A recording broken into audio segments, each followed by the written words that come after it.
Listen Africa, siku hizi tunazungukwa na taarifa nyingi sana, lakini ukweli si rahisi kupata kila wakati.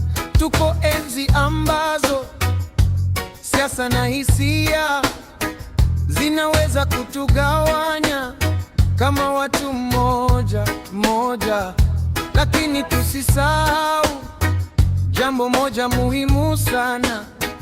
Afrika ni yetu sisi wa Afrika, na mustakabali wetu uko mikononi mwetu.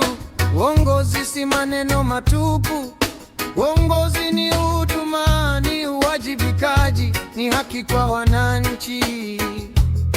Tusichague viongozi kwa hasira, kwa chuki au kwa ushabiki, bali kwa hekima, kwa uelewa na kwa maono ya kesho. Simama kidogo, utafakari. Simama kidogo, utafakari. Kila unachokisikia si lazima kiwe ukweli. Kila unachokiona si lazima kiwakilishe. Tunahitaji kufikiri zaidi, kuuliza zaidi, kuelewa zaidi, kuuliza zaidi. Kama wananchi tuna nguvu mikononi mwetu, kuchagua, kuuliza na kusimama wima. Uwazi ni muhimu, lakini tusisahau pia ugomvi na mgawanyiko haujengi taifa.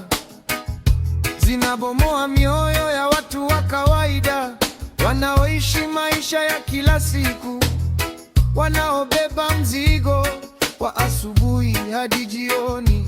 Tusieneze chuki, tusieneze taarifa bila uhakika. Tujifunze kuangalia mambo kwa pande zote, kwa sababu ukweli una tabaka nyingi. Simama kidogo, utafakari. Simama kidogo, utafakari. Kila unachokisikia si lazima kiwe ukweli. Kila unachokiona si lazima kiwakilishe. Tunahitaji kufikiri zaidi, kuuliza zaidi, kuelewa zaidi, kuuliza zaidi. Afrika inainuka, lakini itainuka tu kama tutaungana, tukisimama pamoja, tukifikiri pamoja, kijenga pamoja. Umoja, elimu na uelewa ndiyo silaha yetu, ndiyo silaha yetu. Afrika inainuka,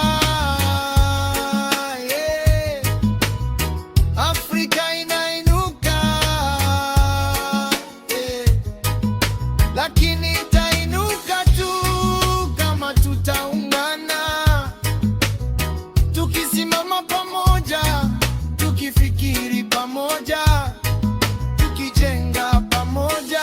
Umoja, elimu na uelewa ndiyo silaha yetu. Umoja. Hivyo basi, kuwa macho, kuwa na hekima, kuwa na umoja.